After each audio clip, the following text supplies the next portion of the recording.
তোমাদের আমি পড়াবো বলেছিলাম যে অ্যারিস্টটল পড়াবো, অ্যারিস্টটলের দর্শন। বিষয়টা ভালো করে বুঝবে। আমার শব্দ হয়তো আজকে আওয়াজটা হয়তো একটু কম যেতে পারে, তার কারণ হচ্ছে এমনি একটু ভেতর থেকে আমি মানে কি বলবো যে উইক ফিল করছি। তো আজকের আমি তোমাদের পড়াবো অ্যারিস্টটল। প্রথম থেকে বিষয়টা একটু ছোট্ট ছোট্ট করে বোঝার চেষ্টা করবে। বিষয়টা কিন্তু অ্যারিস্টটলের দর্শনটা আমি মনে করি আজকে যদি তোমরা প্রথম থেকে লাস্ট পর্যন্ত সকালের থেকে যদি ক্লাসটা করো, অ্যারিস্টটল আমার মনে হয় না যে আর তোমাদের পড়তে হবে। হ্যাঁ, আলাদা করে যে আবার পড়তে হবে আমার মনে হয় না। তো বিষয়টা বুঝে নাও ভালো করে। দেখো, প্লেটোর পরবর্তী দার্শনিক অ্যারিস্টটল। হ্যাঁ, প্রথমেই দেখো স্লাইডে এক একটা স্লাইড আমরা বুঝবো। প্রথমেই দেখো দেয়া আছে বিষয় কি না, আমরা প্রথমে অ্যারিস্টটলের পরিচয় জানবো। দেখো এই পরিচয়টা কিন্তু অ্যাকচুয়াল যে আমাদের এই জন্ম মৃত্যু এইগুলো যে দেয়া থাকে না, এইগুলো আমি আবারও বলে দিই, আমরা তো কেউ আর ইতিহাসের ছাত্র নয় যে আমাদের সাল মনে রাখতে হবে। হ্যাঁ, এইগুলো হচ্ছে জাস্ট কিসের জন্য বলো তো, যে কে আগে এসছে কে পরে এসছে সেই সিকোয়েন্সটা ধরার জন্য, অন্য কোনো কিছু নয়। হ্যাঁ, তোমাদের যে যে সাল মুখস্থ করতে হবে এরকম কোনো ব্যাপার নয়, বুঝতে পারছি? তাহলে অ্যারিস্টটল হচ্ছে কি, তিনি 384 থেকে 322 খ্রিস্টপূর্বাব্দতে তিনি পূর্বাব্দতে তিনি হচ্ছে কি না তার অবস্থান, তিনি এই সময়টাতে তিনি হচ্ছে তার ছিলেন। হ্যাঁ, আর তিনি হচ্ছে প্লেটোর ছাত্র ছিল। যেহেতু যেহেতু কি বলা যায়, প্লেটো হচ্ছে আগে, অ্যারিস্টটল হচ্ছে পরে। এই কারণে আমরা দেখছি যে প্লেটো হচ্ছে কার গুরু, না হচ্ছে অ্যারিস্টটলের গুরু। এবং আমরা দেখছি যে এই যে অ্যারিস্টটল, এই অ্যারিস্টটল আবার কি বলা যায় কার শিক্ষক ছিল, না আমরা যে আলেকজান্ডারের কথা বলি, হ্যাঁ, যে আলেকজান্ডার এক সময় সমগ্র বিশ্বকে জয় করেছিল, সেই আলেকজান্ডার, হ্যাঁ, তার কিন্তু টিচার ছিল বা তার গুরু ছিল। ক্লিয়ার, বুঝতে পারছি এই লাইনটা? এবং আমরা এও দেখেছি যে প্লেটো পড়তে গিয়ে, দেখো আমি কিন্তু অ্যারিস্টটল পড়াতে গিয়ে প্লেটোর সম্পর্কে বলবো। হ্যাঁ, আলোচনাটা আসবে। আচ্ছা, কারোর মিউট করা না থাকে তোমরা কিন্তু মিউট করে নিও, কারণ নয়েজ আসলে কিন্তু অন্যদের একটু অসুবিধা হবে। হ্যাঁ, একটু দেখে নিও তো কারোর আছে কিনা, তাহলে একটু মিউট করে নেবে। হ্যাঁ, আমরা অ্যারিস্টটল পড়তে গিয়ে না,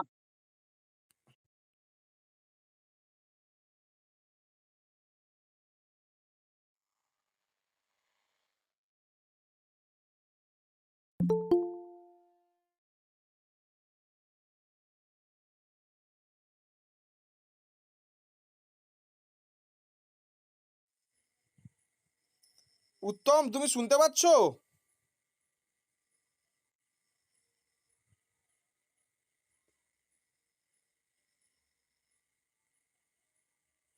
আমি বারবার উত্তমকে মিউট করে দিচ্ছি কিন্তু উত্তম সেটাকে আবার আনমিউট করে দিচ্ছে। যাই হোক, আহ প্লেটোর কথা কিন্তু আসবে অ্যারিস্টটল পড়তে গিয়ে। আমরা প্লেটো পড়তে গিয়ে কি দেখেছিলাম বলতো? আমরা দেখেছিলাম প্লেটো হচ্ছে ভাববাদী। হ্যাঁ, পড়েছিলাম না প্লেটো ভাববাদী। কিন্তু অ্যারিস্টটল তিনি হচ্ছে বস্তুবাদী। তিনি হচ্ছে আইডিয়ালিস্ট নয়, তিনি হচ্ছে রিয়ালিস্ট, রিয়ালিজমের প্রবক্তা। ক্লিয়ার?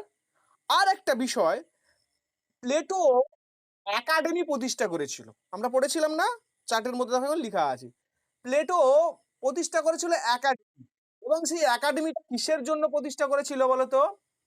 উচ্চ শিক্ষার জন্য। হ্যাঁ, উচ্চ শিক্ষা।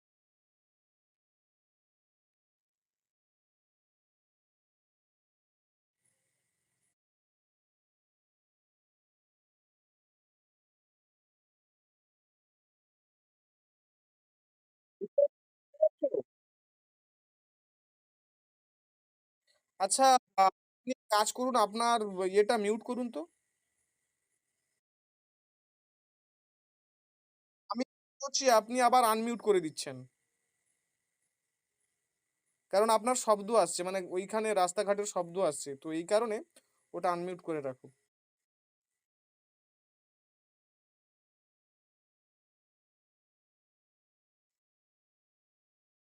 হ্যাঁ, তাহলে শম্ভু যেটা বললো সেটা একটু করো। তুমি একবার বেরিয়ে যাও, বেরিয়ে গিয়ে আবার রিজয়েন করো, করলে দেখবে ওই সমস্যাটা আর হবে না, বুঝলে? কারণ আমি বলছি সে জায়গায় বারবার শব্দটা আসছে, এই জন্য ডিস্ট্রাক্ট হয়ে যাচ্ছে আমি। আচ্ছা, আর আর কোথাও হচ্ছে না? আচ্ছা ঠিক আছে, কোনো অসুবিধা নেই, আমি শুরু করছি। হ্যাঁ, দেখো, তাহলে আমরা দেখছি কি যে প্লেটো একটা একাডেমি প্রতিষ্ঠা করেছিল, সেই একাডেমি প্রতিষ্ঠা করেছিল এবং সেখানে আমরা দেখলাম যে তিনি উচ্চশিক্ষার জন্য সেটা প্রতিষ্ঠা করেছিল। হ্যাঁ, কিন্তু দেখো এখানে অ্যারিস্টটল, প্লেটোর যে বা কি বলা যায় শিষ্য অ্যারিস্টটল, তিনি কিন্তু একটা বিদ্যালয় প্রতিষ্ঠা করেছিল এবং সেই বিদ্যালয়টা কি লুইসিয়াম বিদ্যালয় বলে একটা বিদ্যালয় তিনি প্রতিষ্ঠা করেছে, সেটাকে আবার একটা আলাদা নামেও জানা যায়। সেটা একটা অ্যাকচুয়াল একটা পেরিপেটেটিক স্কুল বলে তিনি একটা হচ্ছে স্কুল প্রতিষ্ঠা করেছে, সেটা আমরা দেখলাম। তাহলে অ্যারিস্টটল বিদ্যালয় প্রতিষ্ঠা করেছিল আর প্লেটো প্রতিষ্ঠা করেছিল উচ্চশিক্ষার জন্য একাডেমি। ক্লিয়ার? এবং এও দেখছি যে আমরা অ্যারিস্টটলের যে দর্শনের প্রকৃতি কিরকম, না অ্যাকচুয়াল প্লেটো তো ভাববাদী, অ্যারিস্টটল হচ্ছে বস্তুবাদী বা বাস্তববাদী, তিনি রিয়ালিস্টিক এবং তিনি হচ্ছে অভিজ্ঞতাবাদী এবং বৈজ্ঞানিক ও উদ্দেশ্যবাদী। তাহলে আমরা দেখছি অ্যারিস্টটল কিন্তু বৈজ্ঞানিক, বৈজ্ঞানিক মানে তার যে দৃষ্টিভঙ্গি, তার যে দার্শনিক দৃষ্টিভঙ্গি সেটা কিন্তু বৈজ্ঞানিক মনোভাবা সম্পন্ন এবং উদ্দেশ্যবাদী তিনি।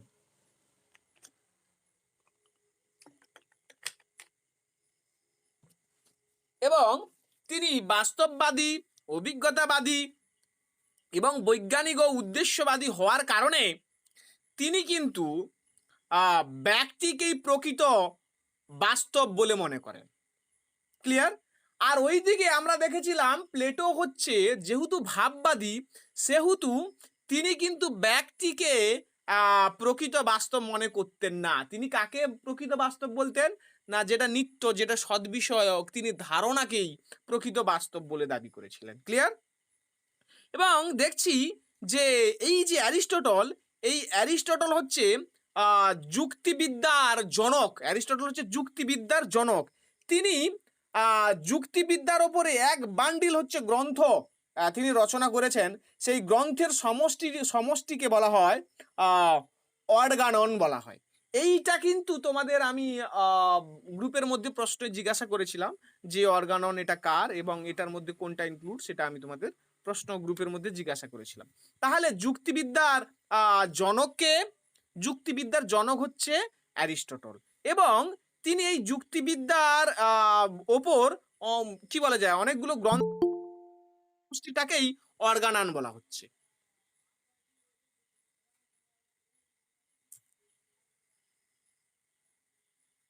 এবার ও মানে এই ছাড়াও মানে ওই যুক্তিবিদ্যা ছাড়াও তিনি কিন্তু কি বলা যায় আরো অনেক গ্রন্থ তিনি রচনা করেছেন। যেমন অর্গানান, এটা তো একটা যুক্তিবিদ্যার বান্ডেল, এটা একটা যুক্তিবিদ্যার গ্রন্থ। তারপরে ফিজিক্স, মেটাফিজিক্স, হ্যাঁ, তারপরে ডি অ্যানিমা, নিকোমিকানেটিক্স, হ্যাঁ, তারপরে হচ্ছে পোয়েটিক্স, পলিটিক্স, এই সমস্ত বইগুলো কিন্তু তিনি রচনা করেছে। তো আমাদের এই এই স্লাইডে তাহলে আমরা কি পড়লাম? অ্যাকচুয়াল এইখানে আমরা অ্যারিস্টটলের দর্শন সম্পর্কে একটা সংক্ষিপ্ত পরিচয় আমরা লাভ করলাম এই জায়গাটাতে, এই স্লাইডটাতে। না আমি কি বলেছি এই জায়গাটাতে? আমি এই জায়গায় বলেছি যে প্লেটোর পরবর্তী দার্শনিক হচ্ছে অ্যারিস্টটল, অর্থাৎ প্লেটো হচ্ছে অ্যারিস্টটলের গুরু এবং অ্যারিস্টটল হচ্ছে কি না আলেকজান্ডারের গুরু ছিল। হ্যাঁ, আলেকজান্ডারের শিক্ষক ছিল কে? না অ্যারিস্টটল। প্লেটো যেমন ভাববাদী ছিল, অ্যারিস্টটল তেমন ভাববাদী নয়, তিনি হচ্ছে বাস্তববাদী। প্লেটো একাডেমি যেমন প্রতিষ্ঠা করেছিল, কিন্তু অ্যারিস্টটল উচ্চশিক্ষার জন্য নয়, তিনি হচ্ছে স্কুল শিক্ষার জন্য তিনি হচ্ছে একটা স্কুল প্রতিষ্ঠা করেছিল। সেটার নাম কি? সেই প্রতিষ্ঠানের নাম কি? না লুইসিয়াম বলে একটা হচ্ছে কি না স্কুল তিনি প্রতিষ্ঠা করেছিলেন। এবং আমরা এও দেখছি যে অ্যারিস্টটলের যে দর্শনের প্রকৃতি, না সেই প্রকৃতিটা প্লেটোর থেকে সম্পূর্ণ আলাদা। তিনি হচ্ছে বাস্তববাদী, অ্যারিস্টটল বাস্তববাদী, তিনি অভিজ্ঞতাবাদী এবং তিনি দর্শনটাকে প্রতিষ্ঠা করেছেন কি না বৈজ্ঞানিক তথ্যের উপর ভিত্তি করে এবং তিনি হচ্ছে উদ্দেশ্যবাদী। ক্লিয়ার? এবং আমরা এও দেখছি যে তিনি বৈজ্ঞানিক মানসিকতা সম্পন্ন উদ্দেশ্যবাদী হওয়ার কারণে হ্যাঁ, তিনি বাস্তববাদী হওয়ার কারণে তিনি কিন্তু ধারণা বা আকারকে প্রকৃত বাস্তব মনে করেন না। তিনি ব্যক্তিকেই প্রকৃত বাস্তব বলে মনে করেন। এবং এও দেখছি যে ক্ষেত্রে তার অবদানটা অপরিসীম। এই কারণে তাকে যুক্তিবিজ্ঞানের জনক বলা হচ্ছে। আর এই অ্যারিস্টটল যুক্তিবিদ্যার উপর যে গ্রন্থ সমষ্টি একটা রচনা যে করেছে সেইটা সেই গ্রন্থ সমষ্টিটার নাম কি দিয়েছেন? না অর্গানন। এবার এই যুক্তিবিদ্যায় তার তো বড় প্রবল অবদান রয়েছে। এই কারণে তাকে তো যুক্তিবিদ্যার জনক বলা হচ্ছে। দেখো অ্যাকচুয়াল এইজন্য না আমরা ওই ক্লাস 11-12 এ যে অ্যারিস্টটলিয়ান লজিক কিন্তু আমরা পড়ি প্রপোজিশন, ন্যায় এইগুলো কিন্তু অ্যারিস্টটলিয়ান লজিক। তাহলে অ্যারিস্টটল হচ্ছে বিজ্ঞানের জনক এবং তিনি এছাড়াও আরো অনেক গ্রন্থ লিখেছে। তার মধ্যে দেখো মেটাফিজিক্স, তারপরে নিকোমিকান এথিক্স, এটা তো প্রায় পড়ে। এই নিকোমিকান এথিক্সটা কার? এটা হচ্ছে কার? না অ্যারিস্টটলের। তাহলে এইটা আমরা পড়লাম কি অ্যারিস্টটল সম্পর্কে একটা সংক্ষিপ্ত ধারণা। তোমাকে অ্যারিস্টটল সম্পর্কে কেউ কিছু জিজ্ঞাসা করলে কিছু বলতে পারো আর না পারো, এই কথাটা যেন বলতে পারো। এই যে যেই কয়েকটা লাইন আমি বললাম এইগুলো যেন বলতে পারো। এটা হচ্ছে একদম কি বলা যায় জেনারেল ফিচার্স। তার হচ্ছে কি বলা যায় ভূমিকা বলা যেতে পারে। অ্যারিস্টটল সম্পর্কে তার ভূমিকা এটা। এই স্লাইডটা বুঝতে কারোর কোনো অসুবিধা আছে? কারোর কোনো প্রশ্ন আছে এখানে? আমরা কিন্তু এখনো সিলেবাসে ঢুকিনি। সিলেবাসে এবার আস্তে আস্তে ঢুকবো। এরপরে দেখো এরপরে স্লাইড রয়েছে দেখো কার্যকারণ তত্ত্ব। অ্যাকচুয়ালি অ্যারিস্টটলের দর্শনে আমাদের যেটা পড়তে হয়, আমাদের যেটা সিলেবাসের মধ্যে রয়েছে সেটা হচ্ছে অ্যারিস্টটলের কার্যকারণ তত্ত্ব, অ্যারিস্টটলের হচ্ছে ওই দ্রব্য তত্ত্ব, তার আকার উপাদান তত্ত্ব। এইটাই কিন্তু সিলেবাসের মধ্যে আমাদের আছে। হ্যাঁ, তো এইগুলো হচ্ছে আমাদের পড়তে হবে। এবার প্রথমে আমি অ্যারিস্টটল সম্পর্কে জানলাম একটু, এরপরে তার কার্যকারণ তত্ত্ব সম্পর্কে জানবো। কার্যকারণ তত্ত্বটা কি দেখো, বলা হচ্ছে অ্যারিস্টটলের মতে বলা হচ্ছে জগতের প্রতিটি পরিবর্তনের একটা কারণ আছে। জগতে যত পরিবর্তন হয় সেই পরিবর্তনের একটা কারণ আছে। কিরকম ধরো এই যে বীজ থেকে চারা গাছ হচ্ছে বা শিশু থেকে যে যুবক হচ্ছে, এই যে পরিবর্তনটা হচ্ছে না, এই পরিবর্তনটা কিন্তু এমনি এমনি হয় না। এই পরিবর্তনের একটা কারণ আছে। এবার এই যে পরিবর্তনটা যে হয় সেই পরিবর্তনটা কিন্তু আকস্মিক নয়, মানে হঠাৎ হয়ে গেল এমন নয়, আকস্মিক সেটা নয়। হ্যাঁ, সেই পরিবর্তনের কিন্তু একটা কারণ রয়েছে এবং সেই কারণটা কিন্তু উদ্দেশ্যমূলক। ক্লিয়ার? সেই কারণটা উদ্দেশ্যমূলক। এই কারণে আমরা দর্শনের শুরুতেই আমরা যখন পরিচয় পড়ছিলাম তার, সেখানেই কিন্তু আমরা পড়েছি তিনি উদ্দেশ্যবাদী। তিনি উদ্দেশ্যবাদী। তাহলে আমরা দেখছি কি যে আম অ্যারিস্টটল তিনি বলছেন জগতের প্রতিটি ঘটনার হ্যাঁ বা প্রত্যেকটি পরিবর্তনের একটা কারণ আছে। বলছে এই যে বীজ থেকে চারা গাছ উৎপন্ন হচ্ছে, একটা শিশু যে যুবক হচ্ছে, এই যে পরিবর্তনগুলো হচ্ছে এগুলো এমনি এমনি হচ্ছে না, এগুলো আকস্মিক নয়। এই পরিবর্তনের কারণ রয়েছে। প্রত্যেকটি পরিবর্তনের পিছনে কোনো না কোনো কারণ থাকে। হ্যাঁ, বলছে শুধু এই যে পরিবর্তন, এই যে কার্যকারণ তত্ত্ব এর উদ্দেশ্যটা কি? বলছে শুধু কিভাবে নয়, কেন তাও জানতে হবে। অর্থাৎ এই যে পরিবর্তনটা হচ্ছে জগতের প্রত্যেকটা বিষয়বস্তু যে পরিবর্তনটা হচ্ছে সেই পরিবর্তনটা হ্যাঁ সেটাও যেমন আমরা জানবো, তার সাথে সাথে কেন এই পরিবর্তন হচ্ছে সেটাও কিন্তু আমাদের জানতে হবে। ক্লিয়ার? এবার বলছে উদাহরণ দেওয়া হয়েছে কি না মৃত্যু শুধু রোগের কারণ নয়, তবে তার উদ্দেশ্যগত ব্যাখ্যাও গুরুত্বপূর্ণ। হ্যাঁ, বলছে মৃত্যু শুধু মানে মৃত্যুটা যে হয় সেটা শুধুমাত্র যে রোগের জন্য হয় এমন নয়, এবার তার উদ্দেশ্যটাও জানতে হবে। হ্যাঁ, সে রোগের উদ্দেশ্যটা কি, কেন ওই রোগটা হয় সেটাও জানতে হবে। এই কারণে আমরা দর্শনের শুরুতে এবার পড়েছি কি না অ্যারিস্টটল তিনি কিন্তু উদ্দেশ্যবাদী। হ্যাঁ, জগতের যে পরিবর্তনগুলো হয় এমনি এমনি কিন্তু অকারণে হয় না, আকস্মিকভাবে হয় না, তার একটা উদ্দেশ্য রয়েছে, সেটা আমাকে জানতে হবে। এবার সেটা বলতে গিয়ে হুম সেই বিষয়টাকে ব্যাখ্যা করতে গিয়ে আমরা দেখছি যে অ্যারিস্টটলের দর্শনে 4 প্রকার কারণের কথা বলা হয়েছে, 4 প্রকার কারণবাদের কথা বলা হয়েছে। সেই 4 প্রকার কারণবাদ হ্যাঁ কি বলা যায় সেইটা অ্যারিস্টটলের দর্শনে অত্যন্ত গুরুত্বপূর্ণ বিষয়, সেটা আমাদের কিন্তু একটু একটু করে জানতে হবে।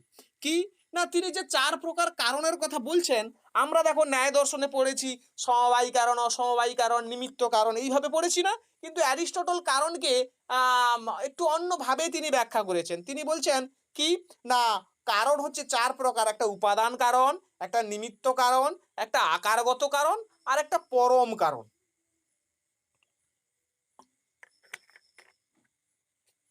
এই বিষয়গুলোকে একটু একটু করে জানতে হবে। হ্যাঁ, কি তাহলে কারণ কটা? 4 কারণ বাদ কি কি? না উপাদান কারণ, হুম, নিমিত্ত কারণ, আকারগত কারণ আর পরম কারণ। এই উপাদান কারণটাকে ম্যাটেরিয়াল কজ বলা হয়। দেখো এই উপাদান কারণটাকে না তোমরা সমবায়ী কারণ হিসেবেও দেখতে পারো। হ্যাঁ, উপাদান কারণ। যেমন দেখো আমরা বলি না মাটি দিয়ে যে ঘট উৎপন্ন হয়, তাহলে ঘট উৎপন্ন হওয়ার সমবায়ী কারণ কি, মানে উপাদান কারণ কোনটা? না মাটি। হ্যাঁ, মাটি হচ্ছে উপাদান কারণ। তাহলে অনুরূপভাবে এই উপাদান কারণটাও ওরকম। বলছে উপাদান কারণ মানে কি? বলছে একটা কার্য যে বিষয়বস্তু দ্বারা, যে পদার্থ দ্বারা তৈরি হয়, হ্যাঁ, সেটা হচ্ছে তার উপাদান কারণ। যেমন ধরো আমি বলি তুমি সোনা দিয়ে কোনো মূর্তি বানাচ্ছ, সোনা দিয়ে কোনো মূর্তি বানাচ্ছ, তাহলে সেই মূর্তিটার যে উপাদান সোনা, সেইটা হচ্ছে কিন্তু তার উপাদান কারণ হলো। এই উপাদান কারণকে বলা হয় ম্যাটেরিয়াল কজ। ক্লিয়ার? তারপরে উপাদান কারণের পরে রয়েছে নিমিত্ত কারণ বা এফিসিয়েন্ট কজ। এই নিমিত্ত কারণটা কি? না যে ব্যক্তি বা শক্তি পরিবর্তন ঘটায় তাকে উপাদান কারণ বলে। যে ব্যক্তি বা যে শক্তি, হ্যাঁ, পরিবর্তনটা ঘটায় বা কার্যটা ঘটায় তাকে নিমিত্ত কারণ বলে। যেমন যে কি বলা যায় কারিগর ওই সোনাটা দিয়ে মূর্তিটা তৈরি করছে, সেই এবং তার যন্ত্রপাতি সেইগুলো হচ্ছে কি না তার নিমিত্ত কারণ। ওই একটা কার্যের, হ্যাঁ, বা একটা কারণ থেকে যে কার্য উৎপন্ন হচ্ছে তার নিমিত্ত কারণ, ওই কার্যটার নিমিত্ত কারণ।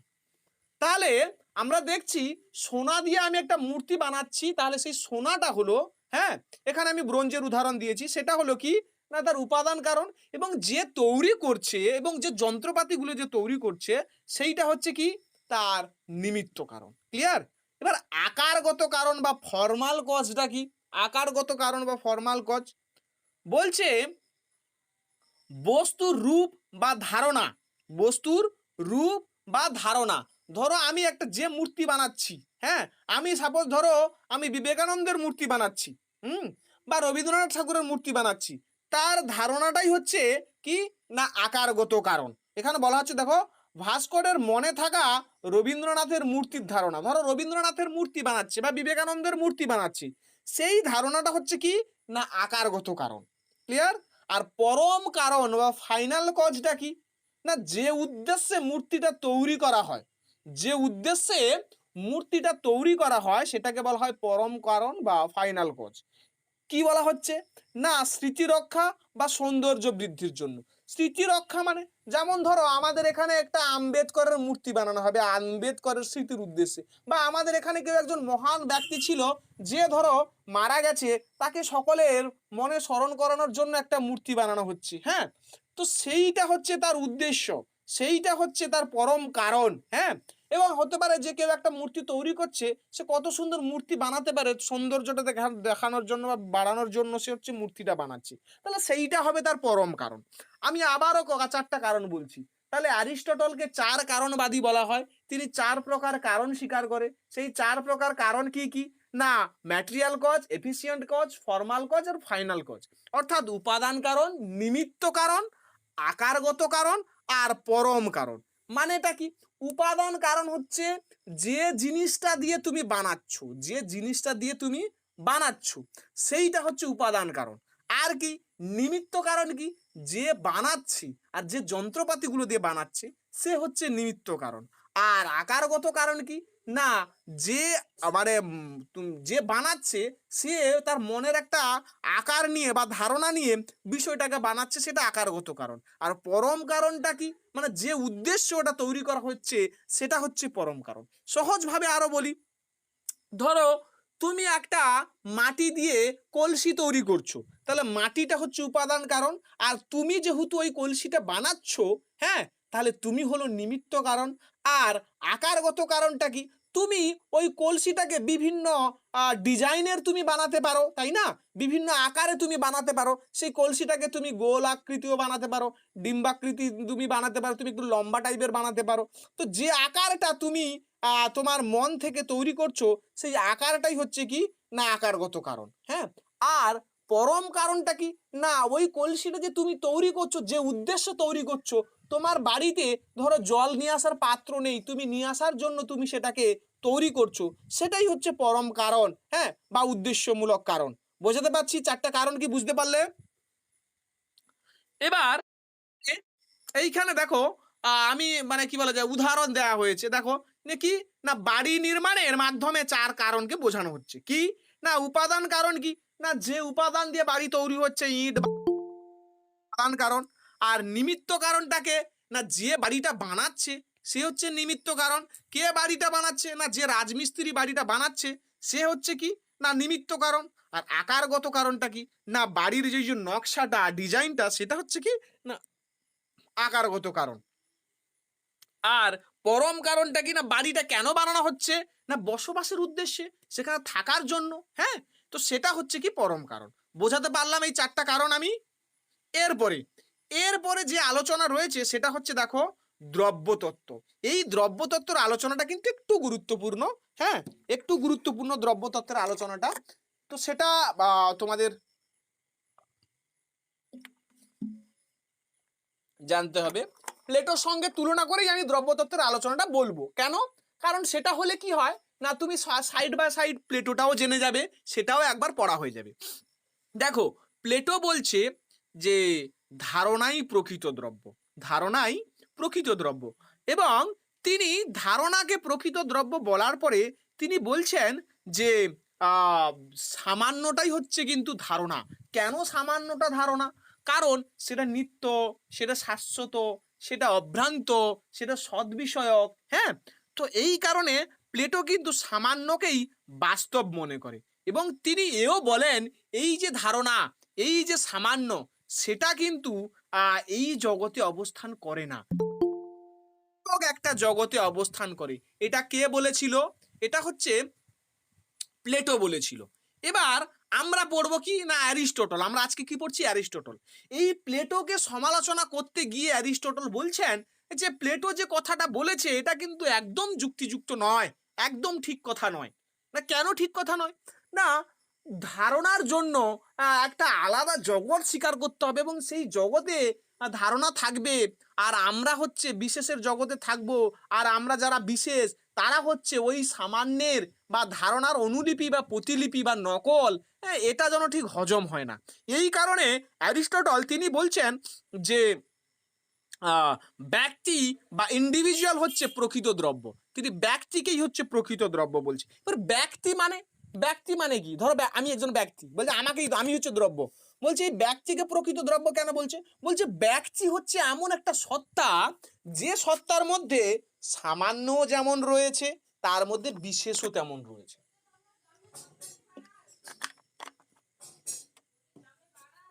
এই কারণে অ্যারিস্টটল বলছেন যে সামান্য এবং বিশেষ এই দুটোই মিলে হচ্ছে দ্রব্য। শুধু সামান্যটা দ্রব্য নয়, আবার শুধু বিশেষটা দ্রব্য নয়। তাহলে দ্রব্য কোনটা?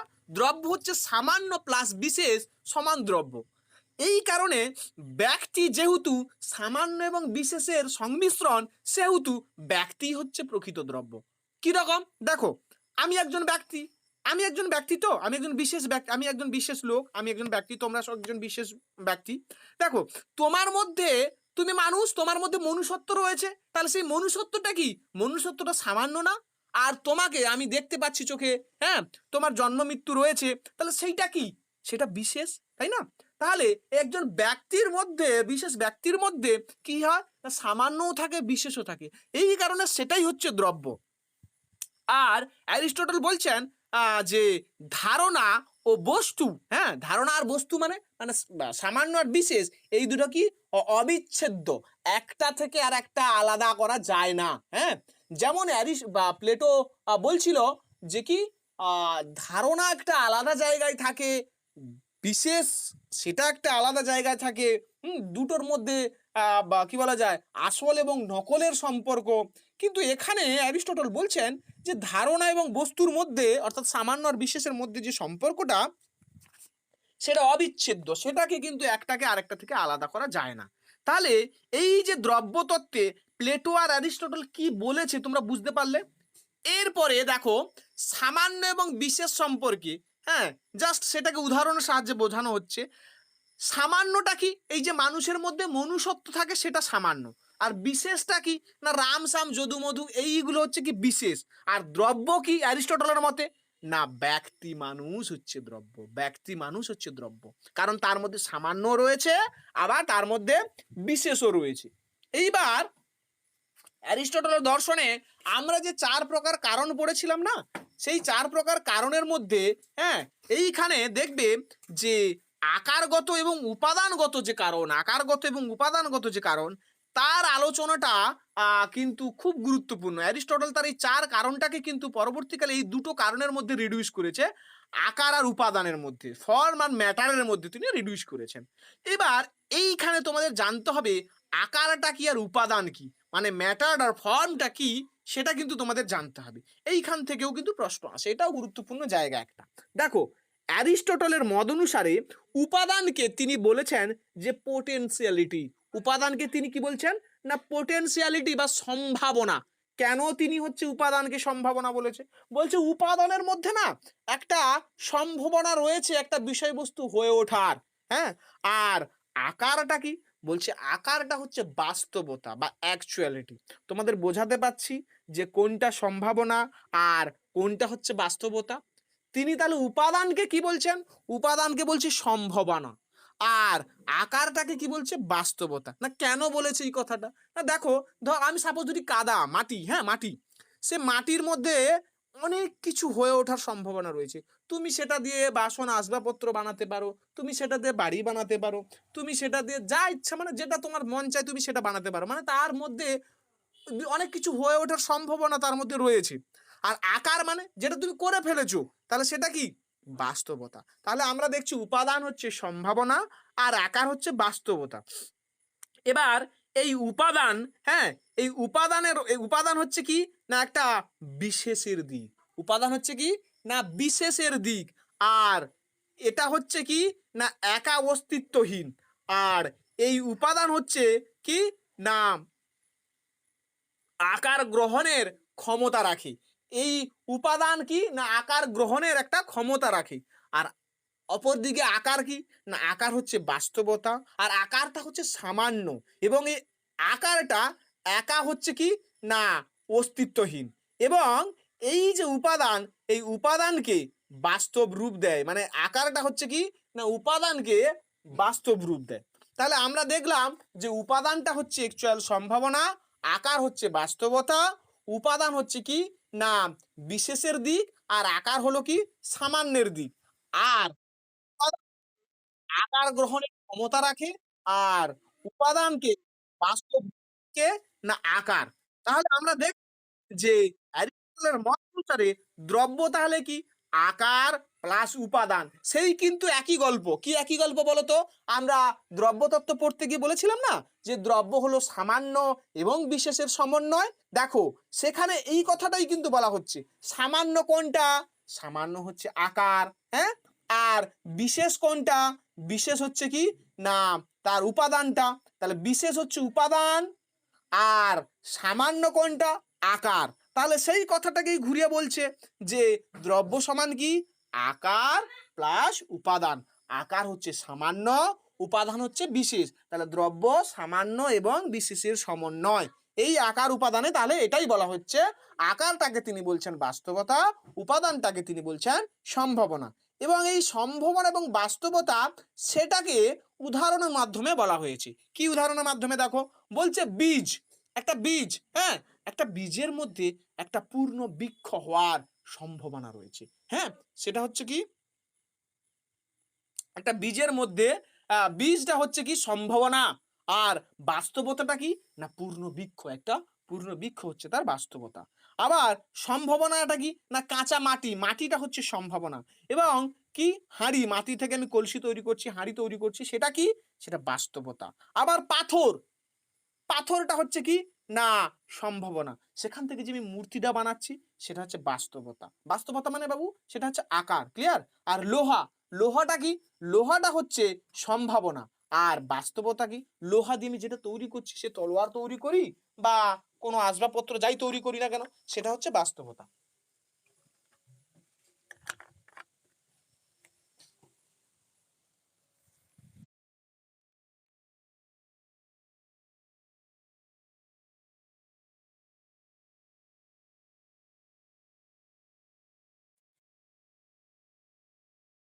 আচ্ছা, উপাদানটা হচ্ছে একা অস্তিত্বহীন। একা অস্তিত্বহীন মানে মানে উপাদানটা হচ্ছে, ও সরি, আচ্ছা এই জায়গাটা না একটু ভুল আছে। আমি এই জায়গাটা একটু দেখে নিয়ে তোমাদের বলবো, হ্যাঁ? এই পয়েন্টটা আমি দেখে নিয়ে তোমাদের বলবো। একা অস্তিত্বহীন ২ জায়গায় একই লেখা আছে, একা অস্তিত্বহীন। অর্থাৎ আকারটা হচ্ছে আম একা, একা থাকতে পারে না। আবার উপাদানটাও একা, একা থাকতে পারে না। ক্লিয়ার? এটাই বলা হচ্ছে। আকারটাও একা থাকতে পারে না, উপাদানটাও একা থাকতে পারে না। মানে বোঝানো হচ্ছে আকার এবং উপাদান দুটো সমন্বয়েই গঠিত। বোঝাতে পারছি? আকারটা একা অস্তিত্বহীন। আকার একা অস্তিত্বহীন মানে তুমি উপাদানহীন আকার এবং আকারহীন উপাদান তুমি কি কল্পনা করতে পারবে? এরকম কি হয়? হয় না। এই কারণে এই পয়েন্টটা বলা হচ্ছে যে একা অস্তিত্বহীন। একা অস্তিত্বহীন মানে আকার মানে উপাদানটা একা, একা হতে পারে না। শুধু উপাদান আকার নেই হতে পারে না। আবার শুধু আকার উপাদান নেই এটা হতে পারে না। এইজন্য এই কথাটা বলা হচ্ছে একা অস্তিত্বহীন, একা অস্তিত্বহীন। বুঝতে পারছি? ঠিক আছে। এবার দেখো, এইবারের স্লাইডে তোমরা দেখো যে আমি একটা পয়েন্ট বানিয়েছি কি প্লেটো বনাম অ্যারিস্টটল। এই জায়গাটাতে তোমাদের আরো কনসেপ্ট ক্লিয়ার হয়ে যাবে বিষয়টা। হলো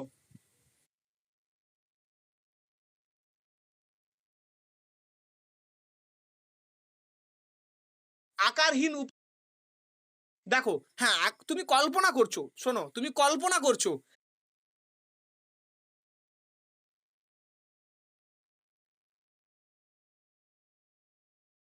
দেখো হ্যাঁ, শোনো শোনো শোনো শোনো তুমি ঠিক বলছো, তুমি ঠিকই বলছো। কিন্তু অ্যারিস্টটল একটা কথা বলেছে, যেটা যেটা উপাদান না, যেটা উপাদান সেটা কি পোটেনশিয়াল, তার মধ্যে হয়ে ওঠার ক্ষমতা রয়েছে কি নেই? তার মধ্যে হয়ে ওঠার ক্ষমতা আছে কি নেই? আছে তো? তাহলে যে সেটা কিন্তু এক দৃষ্টিভঙ্গি থেকে আকার। হলো? যেটাকে তুমি উপাদান বলছো সেটা কিন্তু আকার। এবং অ্যারিস্টটল কোনদিনের জন্য দুটোকে আলাদা, আলাদা বলবেন না। কেন বলবেন না বলো তো? কারণ কি বলছি? দ্রব্য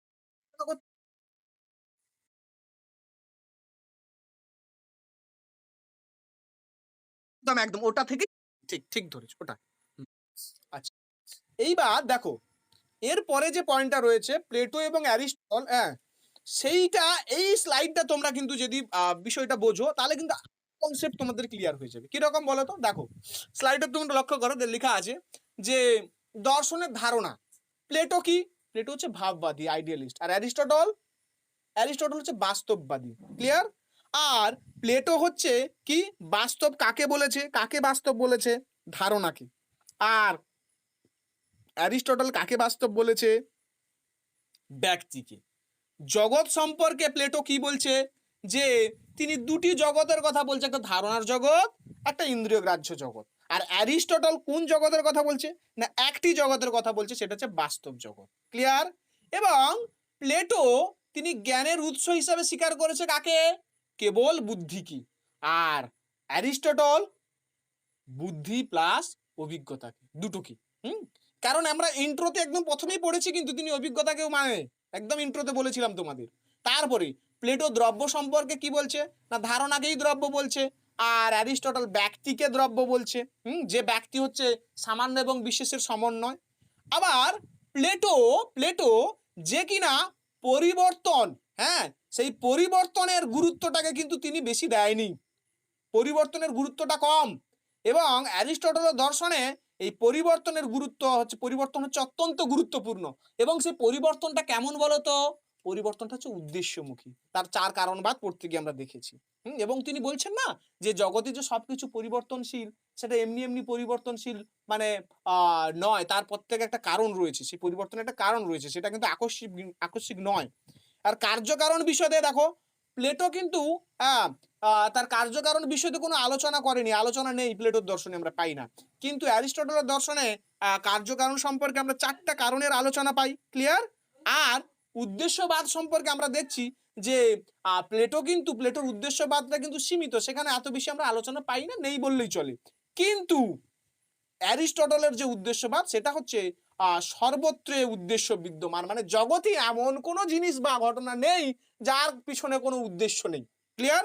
তাহলে এতক্ষণ আমরা যা পড়েছি অ্যারিস্টটলের দর্শন সম্পর্কে সবটাই এই স্লাইডের মধ্যে রয়েছে, মানে এই পয়েন্টের মধ্যে রয়েছে, টু দি পয়েন্ট, মানে একদম কনসেপ্ট ক্লিয়ার। তুমি এটার সাথে এটা সাইড বাই সাইড করে পড়লে তুমি একদম ভুলবে না বিষয়টা।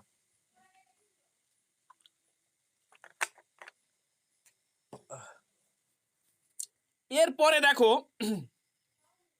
আমরা কি বলা যায়, প্লেটোর যে ধারণাবাদ রয়েছে, প্লেটোর যে ধারণাবাদ রয়েছে সেই প্লেটোর ধারণাবাদকে হ্যাঁ সমালোচনা করছে, সেটা আমরা পড়ব, সেইটাকে আমরা পড়ব। হ্যাঁ, তাহলে প্লেটোর ধারণাবাদের সমালোচনায় কি বলা হচ্ছে দেখো, আমরা কিন্তু জানি প্লেটোর ধারণাবাদের বিরুদ্ধে যে সমালোচনাগুলো দেওয়া হয়েছে সেইগুলোর মধ্যে থার্ড ম্যান আর্গুমেন্ট বলে একটা আর্গুমেন্ট রয়েছে, সেটা কিন্তু অত্যন্ত গুরুত্বপূর্ণ এবং সেটা অনেকবার পরীক্ষায় আসে, জিজ্ঞাসা করা হয়। সেইগুলো আমরা মানে সেই সমালোচনাগুলো ধারণাবাদের বিরুদ্ধে কি সমালোচনাগুলো করা হয়েছে এই স্লাইডের মধ্যে আমরা পড়ব। দেখো প্রথম হচ্ছে প্লেটোর মত। প্লেটো কি বলছেন? প্লেটো বলছে, একদিকে আমরা আলোচনা করব প্লেটো কি বলেছে, আর অন্যদিকে আলোচনা করব যে অ্যারিস্টটল সেই বিষয়ে কি বলেছে। ক্লিয়ার? দেখো প্লেটো বলছে যে ধারণা পৃথক জগতে থাকে, ধারণা একটা আলাদা জগতে থাকে। সামান্য জগৎ সেটা, হ্যাঁ সেটা হচ্ছে নিত্য, সেটা শাশ্বত, এবং সেই জগৎটা হচ্ছে কি প্রকৃত জগৎ, আমরা সব তার অনুলিপি বা প্রতিলিপি। অ্যারিস্টটল কি বলছে? বলছে দেখো ধারণা এবং বস্তু সেটা কখনো আলাদা হতে পারে না, ধারণা এবং বস্তু এটা কখনো আলাদা হতে পারে না, দুটোর মধ্যে একটা অবিচ্ছেদ্য সম্পর্ক বর্তমান। হ্যাঁ, ধারণার সঙ্গে বিশেষের একটা অবিচ্ছেদ্য সম্পর্ক বর্তমান। বলছে এই ধারণার সাথে বিশেষের যেহেতু সম্পর্ক রয়েছে, অবিচ্ছেদ্য সম্পর্ক রয়েছে, সেহেতু সেই এই বিশেষের জগৎকে ব্যাখ্যা করার জন্য আমাকে একটা আলাদা জগৎকে স্বীকার করতে হবে, যে জগৎটাকে চোখে দেখা যায় না, হ্যাঁ যে জগতের অস্তিত্ব আছে কিনা মানে কারোরই জানা নেই, সেটা কল্পনা প্রসূত, এরকম বিষয়বস্তু কে স্বীকার করার কোনো প্রয়োজন নেই। অ্যারিস্টটল সেটা মানেন না। তারপরে প্লেটো বলছেন ধারণাই হচ্ছে প্রকৃত বাস্তব, ধারণাটাই হচ্ছে প্রকৃত বাস্তব। অ্যারিস্টটল তার সমালোচনা করতে গিয়ে বলছে ধারণাটা কি, ধারণাটা আসলে কি, ধারণাটা কি না সকল টেবিলের মধ্যে টেবিলত্ব, মানুষের মধ্যে মনুষ্যত্ব। বলছে এই যে মানুষের মধ্যে মনুষ্যত্ব, টেবিলের মধ্যে টেবিলত্ব, এইগুলো আমরা কোত্থেকে গঠন করি না রাম সাম যদু মধু, এই যে ব্যক্তি মানুষ, সেই ব্যক্তি মানুষের উপর নির্ভর করেই তো আমরা মনুষ্যত্বকে গঠন করি। আবার এই টেবিল ওই টেবিল সেই টেবিল এইগুলো দেখেই তো তার মধ্যে টেবিলত্ব আছে, এটা আমরা গঠন করি, এই ধারণা গঠন করি। তাহলে এইটা কি আসলে অ্যারিস্টটল বলতে চাইছেন প্লেটোকে সমালোচনা করে যে ব্যক্তিটাই হচ্ছে বাস্তব, হ্যাঁ এবং সেই ব্যক্তি সামান্য এবং বিশেষের সমন্বয়েই গঠিত, এই কারণে ব্যক্তি হচ্ছে বাস্তব, এই সমালোচনায় তিনি এটা বলছে। এরপরে প্লেটো বলছে যে বস্তু হচ্ছে ধারণার অনুকরণ। বস্তু ধারণার অনুকরণ মানে এই যে জগৎ, যে জগতে আমরা আছি, সেই জগতে যে বস্তুগুলো রয়েছে সেই বস্তুগুলো কি না ওই ধারণার জগতে বা সামান্য জগতের অনুকরণ বা অনুলিপি বা প্রতিলিপি। হ্যাঁ, আর সেই একই কথা প্লেটো অ্যারিস্টটল বলছে কি না কি এই দুটোর মধ্যে, বস্তুর মধ্যে এবং ধারণার মধ্যে একটা অবিচ্ছেদ্য সম্বন্ধ রয়েছে। হ্যাঁ, এটা তার অনুকরণ, এটা বলা চলবে না, এই দুটোর মধ্যে অবিচ্ছেদ্য সম্বন্ধ রয়েছে। আর কি না প্লেটো হচ্ছে দ্বিজাগতিক তত্ত্ব স্বীকার করে, আর অ্যারিস্টটল হচ্ছে বলছে এই যে দ্বিজাগতিক তত্ত্ব অর্থাৎ দুটো জগৎ স্বীকার করা সেটা অপ্রয়োজনীয় এবং সেটা সেটা কি বলা যায় আমাদের জ্ঞানকে, আমাদের ধারণাকে অস্পষ্ট করে তোলে, এই কারণে দুটো জগৎ স্বীকার করার কোনো দরকার নেই। সব থেকে গুরুত্বপূর্ণ বিষয় হচ্ছে তার প্লেটোর ধারণাবাদের বিরুদ্ধে যে সমালোচনার মধ্যে যে থার্ড ম্যান আর্গুমেন্ট, সেইটা সেটাতে তিনি কি বলছেন, মূল বক্তব্যটা কি, সেখানে তিনি বলছেন অ্যারিস্টটল যে ব্যক্তি মানুষ ও মানুষের ধারণার মিল বোঝাতে আরেকটি ধারণা লাগবে। এই থার্ড ম্যান আর্গুমেন্টটা কি দেখো বলি কি রকম। বলছে এই জগতে যে মানুষ আছে, এই জগতে অনেক মানুষ আছে, রাম সাম যদু মধু রয়েছে, এই জগতে অনেক টেবিল রয়েছে। তো বলছে ব্যক্তি মানুষ আর মানুষের ধারণা, ধরো ব্যক্তি মানুষ, আমি আমি ব্যক্তি, আমি মানুষ, এবং মানুষের ধারণা সামান্যের জগতে থাকি, ব্যক্তি মানুষের ধারণা বলছে এই দুটো, হ্যাঁ ব্যক্তি মানুষ ধরো আমি, এবং আমার মধ্যে যে ধারণা রয়েছে সেই ধারণা হচ্ছে যেটা আলাদা জগতে রয়েছে। বলছে এই দুটোর মধ্যে কিছু মিল রয়েছে। বলছে এই মিলের উপর নির্ভর করে আমি কি করি আর একটা কি বলা যায় ধারণা গঠন করি। হুম? বলছে ব্যক্তি মানুষ ও মানুষের ধারণার মিলকে বোঝাতে, হ্যাঁ, কি হয় না আরেকটা ধারণা লাগে। ফলত কি হয় নতুন ধারণার জন্য আবার একটা নতুন ধারণা লাগবে। বলছে এইভাবে যদি চলতে থাকে তখন অনাবস্থা দোষ হয়। হ্যাঁ, এবং প্লেটোর ধারণাবাদের বিরুদ্ধে, হ্যাঁ, সবচেয়ে শক্তিশালী সমালোচনা হচ্ছে এই থার্ড ম্যান আর্গুমেন্ট। মানে আমরা দেখছি যে প্লেটো এসে বলছে যে দেখো আমরা যে জগতে থাকি, সেটা তো বা বিশেষের জগৎ, এবং আমাদের মেন যে ধারণা সেটা আলাদা জগতে থাকে। অ্যারিস্টটল এসে এসে বলছে এই যে ব্যক্তি মানুষ যে বিশেষ জগতে থাকে, বলছে তার ধারণা এবং ধারণার জগতে যে ধারণা রয়েছে সেই তার দুটোর মধ্যে মিল বোঝাতে আমাকে আরেকটা কিন্তু ধারণা লাগবে, এই দুটোকে বুঝতে গেলে আরেকটা ধারণাকে লাগবে। বলছে এই নতুন ধারণার জন্য যেহেতু আরেকটা নতুন ধারণা লাগবে, বলছে সালে এরকম যদি চলতে থাকে তখন অনাবস্থা দোষ বা ইনফাইনাইট রিগ্রেস হয়। এই প্লেটোর ধারণাবাদের বিরুদ্ধে এইটা হচ্ছে কি একটা শক্তিশালী সমালোচনা।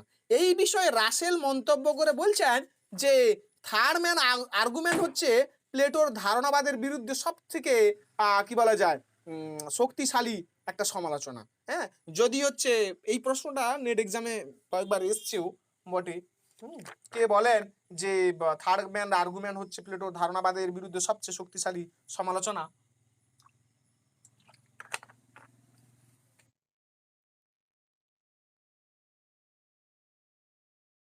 আচ্ছা আমি বলছি, কিচ্ছু না, একদম সোজা সাপটা ভাষায় আমি তোমাকে বলছি। যদি আমি প্লেটোকে মেনে নিই, যদি আমি প্লেটোকে মেনে নিই, তাহলে দেখো ধরো তুমি বা আমি, আমরা বিশেষ বিশেষ তো বিশেষ। প্লেটো বলছেন আমরা যেহেতু যেহেতু বিশেষ, তাহলে আমাদের ধারণাগুলো আমরা কার অনুলিপি বা প্রতিলিপি বলো? আমরা ওই ধারণার জগতে যেটা আছে সেটার অনুলিপি প্রতিলিপি। তাহলে এখানে কটা হলো, কটা কটা জিনিস হলো? দুটো জিনিস।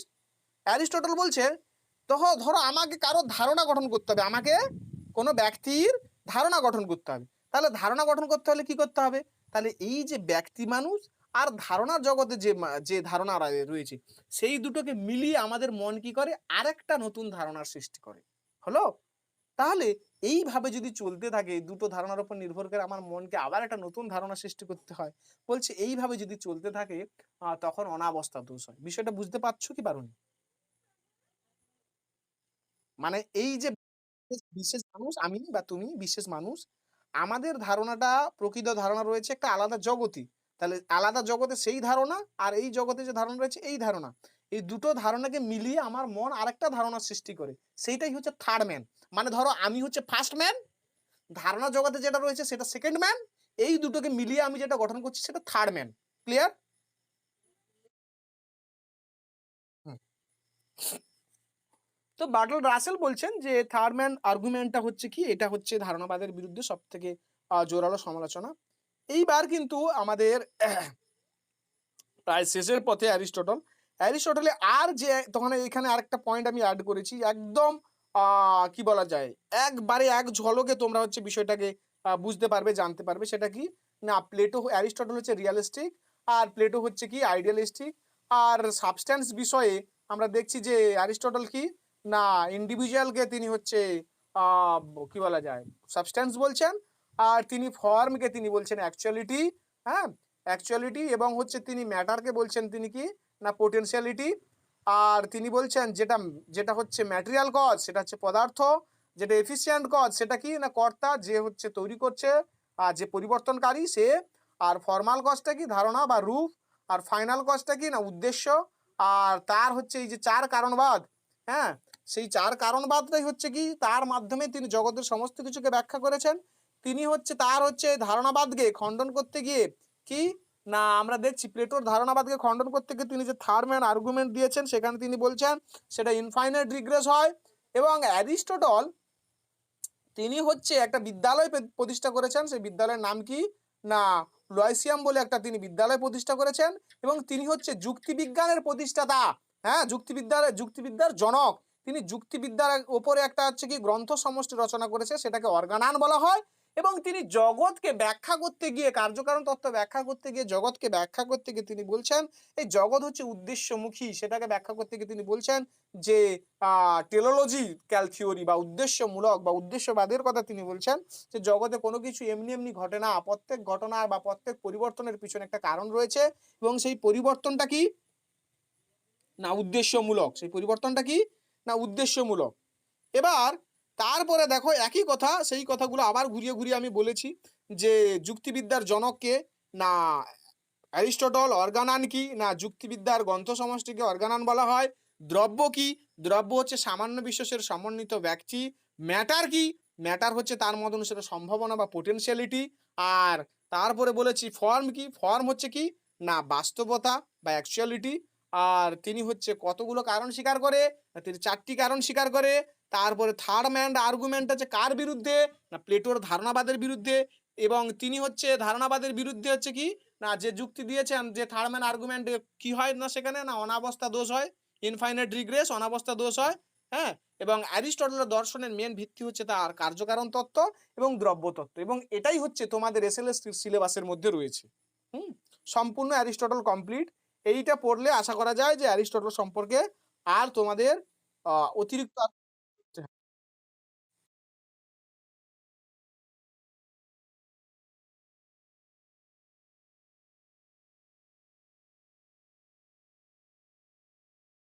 দেখো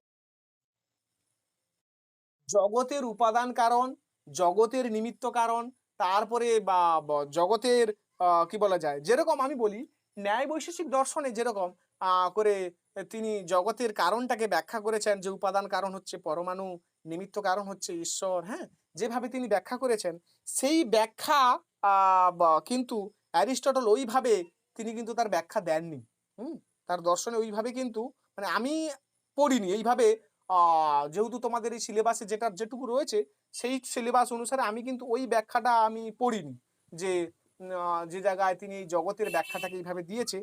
জগতের ঘটনাগুলোর ব্যাখ্যা তিনি দিয়েছেন, ক্লিয়ার। জগৎ কিভাবে সৃষ্টি হয়েছে সেই ব্যাখ্যাটা তিনি দেননি, কিন্তু জগতে যে ঘটনাগুলো ঘটে, আমি কার্যকারণ তত্ত্বটা পড়াতে গিয়ে আমি বলেছি যে এই যে কার্যকারণ তত্ত্বে তিনি বলেছেন না জগতে কোনো কিছু এমনি এমনি ঘটে না, প্রত্যেক পরিবর্তনের কারণ রয়েছে। অর্থাৎ জগতে যে ঘটনাগুলো ঘটছে, হ্যাঁ, সেইটাকে ব্যাখ্যা করেছেন এই 4 প্রকার কারণ দিয়ে। কিন্তু জগৎটা, হ্যাঁ, এই জগতের ঘটনাগুলোকে ব্যাখ্যা করেছে ওর মধ্যে দিয়ে, কিন্তু জগৎটা কিভাবে হয়েছে সেইটার ব্যাখ্যা কিন্তু আমি পড়িনি, আমার জানা নেই। যদি থেকে থাকে তাহলে আমি পড়তে অবশ্যই তোমাদের সেই জায়গাটা জানাবো।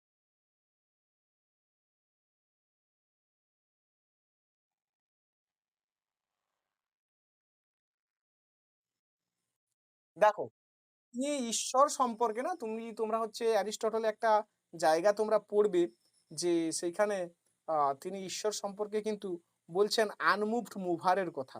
হুম, আনমুভড মুভারের কথা তিনি কিন্তু অ্যারিস্টটল বলছেন, যেটা কিন্তু তোমাদের সিলেবাসের মধ্যে নেই বলে আমি সেটা ইনক্লুড করিনি। হুম, আনমুভড মুভারের কথা বলছে সেই জায়গাটাতে মানে অ্যাকচুয়ালি অ্যারিস্টটল দর্শন মানে ঈশ্বর সম্পর্কে কি বলেছে, যেহেতু তোমাদের সেই বিষয়ে কোয়ারি রয়েছে, সেই বিষয়ে কিন্তু আমি তোমাদের আলাদা করে একটা বা এই নোটের মধ্যে আমি ইনক্লুড করিনি, কারণ এই নোটটা হচ্ছে সম্পূর্ণরূপে এসএলএসটির জন্য। আমি তার জন্য আলাদা তোমাদের একটা কি বলা যায় ঈশ্বর সম্পর্কে কি বলেছে আমি একটা নোট বানিয়ে দেবো, ক্লিয়ার।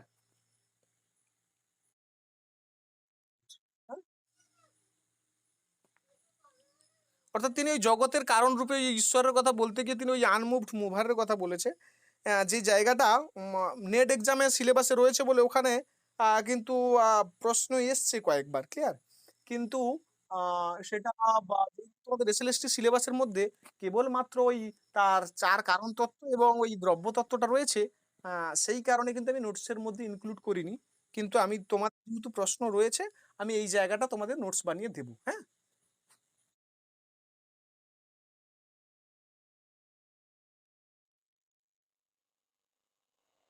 একদম ঠিক বলেছো। তিনিই বলেছে, হ্যাঁ, ঠিকই বলেছো, ওইটাকে তিনি আনমুড মুভার বলছে। আমি ওই জায়গাটা নোটের মধ্যে ইনক্লুড করিনি, আমি সেটা হচ্ছে তোমাদের ওটা বানিয়ে আমি দিয়ে দেবো তোমাদের। হ্যাঁ, ওই সম্পর্কে একটা স্লাইড বানিয়ে আমি তোমাদের সেটা দেবো। আচ্ছা, এবার এই এই যে নোটসটা এরপরে তোমাদের দেখবে যে আ আমি কি বলে যে এর ওপরে কি ধরনের প্রশ্ন হতে পারে সেটা ৫০ টা প্রশ্ন আমি কিন্তু তোমাদের মা বানিয়েছি। সেইগুলো তোমরা করবে, পড়বে অবশ্যই। সেটা আমি তোমাদের পাঠাবো। এবং হচ্ছে অনলাইনার ১০০ টা বানিয়েছি সেটাও তোমাদের গুরুত্বপূর্ণ, সেটাও তোমরা পড়বে। আর হচ্ছে যেটা বা মেইন যে টেক্সট, হ্যাঁ? সেই টেক্সটটাও রয়েছে, সেই টেক্সটও তোমরা পড়তে পারো। আমি তোমাদের চার্টটা দেখে পড়ালাম। এই কারণে চার্ট দেখে পড়ালাম যে আমি চেয়েছিলাম যে আজকের অ্যারিস্টটল পড়াতে গিয়ে আমি প্লেটোর সঙ্গে তুলনা করে বিষয়টা পড়াবো। যার কারণে আমি কিন্তু আ কি বলা যায়? চার্টটাই নিয়ে পড়িয়েছি। কিন্তু চার্টে যা বলা হয়েছে টেক্সটেও তাই বলা হয়েছে। এখন তোমরা যে স্লাইডটা দেখতে পাচ্ছ দেখো এটা কিন্তু ওই কি বলা যায়? টেক্সটের হচ্ছে আ স্লাইড, হ্যাঁ? সেটা ওই একই কথায় বলা হচ্ছে অ্যারিস্টটলের উল্লেখযোগ্য গ্রন্থগুলো কি রয়েছে, তারপরে অ্যারিস্টটলের দর্শনের মূল বৈশিষ্ট্যগুলো কি, কি? আমি কিন্তু এগুলো সব বলেছি। তিনি অভিজ্ঞতাবাদী, তিনি বাস্তববাদী, তিনি হচ্ছে মানে তিনি বিজ্ঞান মানসিকতা সম্পন্ন, তিনি উদ্দেশ্যবাদী, তিনি হচ্ছে কার্যকারণ সম্পর্কের উপর নির্ভর করে, হ্যাঁ? তারপরে অ্যারিস্টটল হচ্ছে তিনি কার্যকারণ তত্ত্ব সম্পর্কে কি বলেছে, এই কথাগুলো কিন্তু আমি স্লাইডের মধ্যে সবগুলোই কিন্তু দেখিয়েছি। এইগুলো তোমাদের আমি ক্লাস শেষে এইগুলো আমি তোমাদের দেব। এবং আমি তোমাদের একটা কথা বলি, আমি যখন আ বা ফ্রি গ্রুপের মধ্যে আ কোনো প্রশ্ন যখন আমি দিচ্ছি, হ্যাঁ? আ কি বলা যায়? পুল হিসাবে, তোমরা কিন্তু সেখানে সকলে আমি দেখছি যে তোমরা সকলে রেসপন্স করছো না। মানে তোমরা মানে টাইম পাচ্ছ না করছো না, না ইচ্ছে করেই করছো না। মানে সবসময় তো মানে যেকোনো সময় একটা তুমি সুযোগ পেলে ফোনটা হাতের কাছে আছে, তুমি ফোনটা দেখছো, তখন গিয়ে রেসপন্স করলে এটাও তো করতে পারো। কারণ তোমরা এতজন ক্লাস করো, তোমরাও তো রেসপন্স করতে পারো। সেতে তোমাদের তো কি বলা যায় আরো নলেজটা হবে সেই জায়গাটাতে। এবং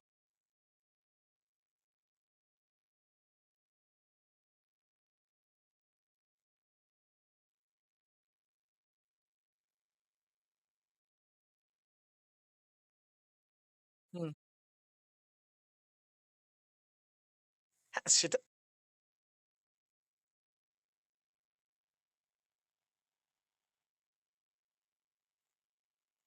হ্যাঁ,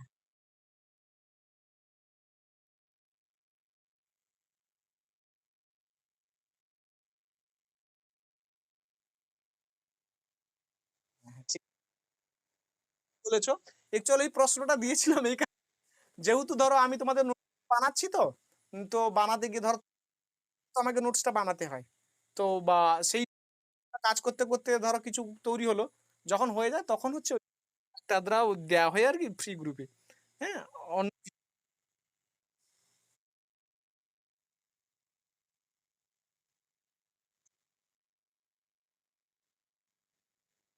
আলাদা ব্যাপার। কিন্তু বাকি যেগুলো তোমরা ক্লাস করছো, যেগুলো আগে হয়েছে, আমি এই এরিস্টটল নিয়ে কথা বাকিগুলোই নিয়ে বলছি। কারণ বাকিগুলো নিয়ে দেখলাম বৌদ্ধ মতে যে ৯ প্রকার সমাধি, সেখানে দেখলাম তোমরা অনেকেই দেখছি ভুল উত্তর দিচ্ছে। আবার আমি ৪ ভাগ থেকে প্রশ্ন দিয়েছি, সেখানে দেখলাম ভুল উত্তর দিচ্ছে।